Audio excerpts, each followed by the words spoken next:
11 साल का एक मासूम बच्चा देश की सबसे बड़ी अदालत सुप्रीम कोर्ट पहुंचा और उसने वहां जाकर कहा कि जज साहब, मैं जिंदा हूं, मेरा मर्डर नहीं हुआ है। जिन लोगों पर मेरे मर्डर का इल्ज़ाम लगाया गया है वो बेबुनियाद है। मैं जिंदा आपके सामने खड़ा हूं। ये मामला बड़ा अजीब है। अजीब इसलिए कि 11 साल के मासूम बच्चे को सुप्रीम कोर्ट जाकर के अपने जिंदा होने की दलील देनी पड़ी। दरअसल जब आप इस मामले को सुनेंगे तो चौंक जाएंगे और अफसोस भी करेंगे। इस बच्चे के माँ बाप की शादी 2010 में हुई थी। साल डेढ़ साल बाद ये बच्चा पैदा हुआ। बच्चा छोटा ही था कि 2013 में इसकी माँ का निधन हो गया। इसके नाना ने अपने दामाद के खिलाफ यानी इस बच्चे के पिता के खिलाफ दहेज हत्या का मुकदमा दर्ज कराया और कहा कि इस मेरे दामाद मेरी बेटी को बहुत ज्यादा परेशान करता था। अब ये मामला दर्ज हुआ। इसके बाद पिता ने अपने बच्चे की कस्टडी मांगी और कहा बच्चे को मैं रखना चाहता हूं। लेकिन बच्चा, मासूम बच्चा, तभी से अपने मामाओं और अपने नाना के साथ रह रहा है। अब खबर के मुताबिक इस साल की शुरुआत में इस बच्चे के पिता ने इस बच्चे के 4 मामाओं और इसके नाना के खिलाफ 5 लोगों के खिलाफ बच्चे के मर्डर का आरोप लगाते हुए मामला दर्ज कराया। पुलिस ने प्राथमिकी दर्ज की। उस प्राथमिकी को खारिज कराने के लिए ये दूसरी अदालत में पहुंचे, लेकिन वहां पर इस मामले में उनको कोई राहत नहीं मिली। उसके बाद उन्होंने अब सुप्रीम कोर्ट का दरवाजा खटखटाया और सुप्रीम कोर्ट में इसके मामा और इसके नाना ने याचिका दाखिल की। याचिका को सुप्रीम कोर्ट ने मंजूर कर लिया और इस बच्चे को बतौर गवाह के तौर पर, गवाही के तौर पर इस बच्चे की, इसको अदालत में जज साहब के सामने पेश किया गया। इस बच्चे ने जज साहब के सामने पेश होने के बाद कहा कि जज साहब, मैं जिंदा हूं। मेरे पिता ने जो इल्जाम लगाया है मेरे मामाओं पर और मेरे नाना पर वो झूठा है। मेरा कोई मर्डर नहीं हुआ है। मैं जिंदा सलामत आपके सामने खड़ा हूं। जज साहब ने इस मामले को बेहद गौर व फिक्र के साथ, गंभीरता के साथ सुना और उन्होंने इस मामले की सुनवाई के लिए जनवरी मुकर्रर कर दी कि जनवरी से इस मामले की सुनवाई होगी। मीडिया में यह खबर आने के बाद इस मामले की हर कोई यही सोच में पड़ गया कि यह मामला कितना अजीब है कि 11 साल का मासूम बच्चा। दरअसल यहां मैं इस मामले से हटकर के कुछ कहना जरूरी समझता हूं और वो ये है कि अक्सर जरा सी बात पर इस मामले से हटकर के इस मामले में क्या होगा, कौन कितना दोषी है, कौन कितना कसूरवार है, कौन बेकसूर है, क्या इल्जाम है, क्या नहीं है, इसका फैसला देश की सबसे बड़ी अदालत सुप्रीम कोर्ट में होगा। जनवरी से सुनवाई शुरू होगी। लेकिन इस केस से हटकर के मैं इस वीडियो के जरिए से कुछ बात कहना जरूरी समझता हूं। दरअसल जरा सी बात पर बहुत से माँ बाप में झगड़े हो जाते हैं, तलाक की नौबत आ जाती है, तलाक हो भी जाता है। अब अगर तलाक हो गया, रजामंदी से भी हुआ और बात मामूली थी, तो बच्चा अगर 1 है या 2 है, वो बाप के साथ जाते हैं। कानूनी तौर पर बाप को बच्चे की कस्टडी मिलती है या मां को मिलती है, क्योंकि जहां बच्चा जाना चाहेगा या जहां पर भी कानूनी तौर पर बेहतर समझा जाएगा, यह मामला अदालत में भी ना पहुंचे और मनमुटाव के बाद तलाक हो जाए और फिर बच्चे मां के पास चले जाएं या बाप के पास चले जाएं और उनमें से जिसके पास बच्चे जाएं वो दूसरी शादी कर ले। अक्सर लोग कर लेते हैं। तो जब दूसरी शादी होगी अगर बच्चे बाप के साथ जाते हैं, बाप दूसरी शादी करता है, तो मां सौतेली मिलेगी। मां के साथ जाते हैं, मां दूसरी शादी करती है, तो बाप सौतेला मिलेगा।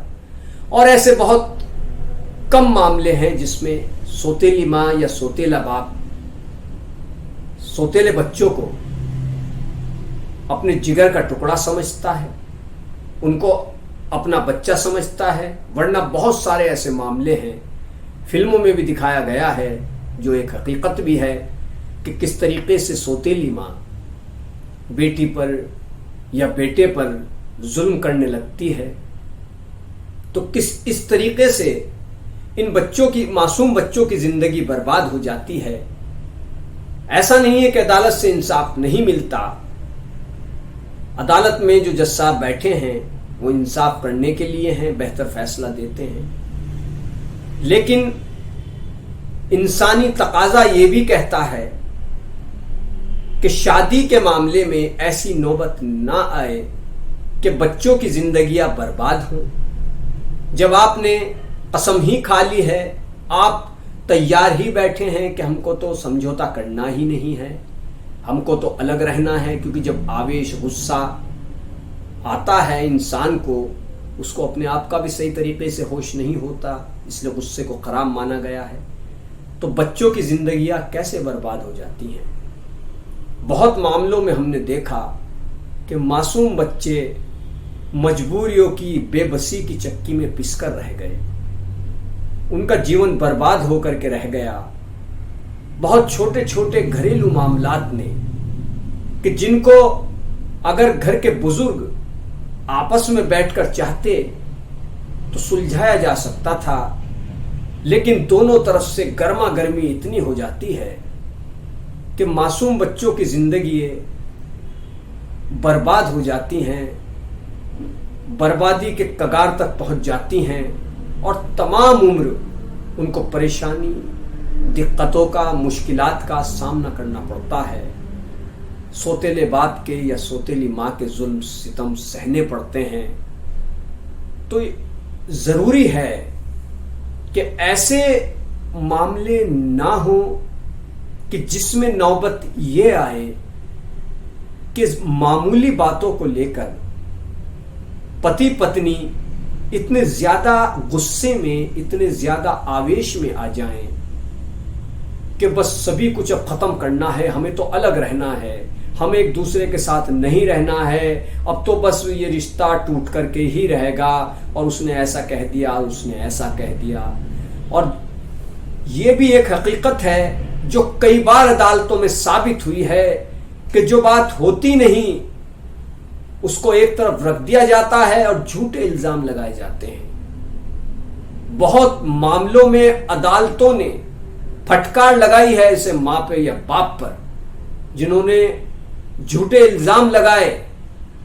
महिला ने झूठे इल्जाम लगाए दहेज के केस में, बाप को, बच्चे के बाप को, उसके घर वालों को झूठे केस में फंसा दिया, उनको जेल तक में रहना पड़ा, परेशानियां उठानी पड़ी, और जब तक उनको अदालत से इंसाफ मिला काफी देर हो चुकी थी।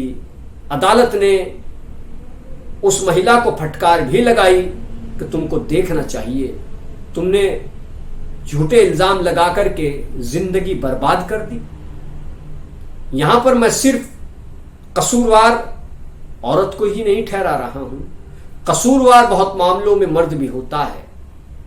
वो क्या करता है, कुछ बीवी ने कह दिया, जरा सी बात पर नाराजगी हो गई और उसको ईगो हर्ट से जोड़ लिया, ईगो से जोड़ लिया, मेरा तो ईगो हर्ट हो गया है, मेरे स्वाभिमान को ठेस पहुंच गई है, और उस बात को इतना तूल दे दिया गया कि उसे एक तरीके से, कहते हैं ना देसी जबान में, कि नाक का सवाल बना लिया कि बस अब तो हम फैसला करके रहेंगे, हम इसके साथ नहीं रहेंगे। और उस औरत की, उस महिला की, उस पत्नी की, उस बच्चों के मां की जिंदगी बर्बाद हो गई। और बच्चे भी जाहिर सी बात है कि मां से ज्यादा मोहब्बत करते हैं, मां के साथ चले गए, और फिर कुछ वक्त बाद मां ने दूसरी शादी कर ली, बच्चे भी साथ गए।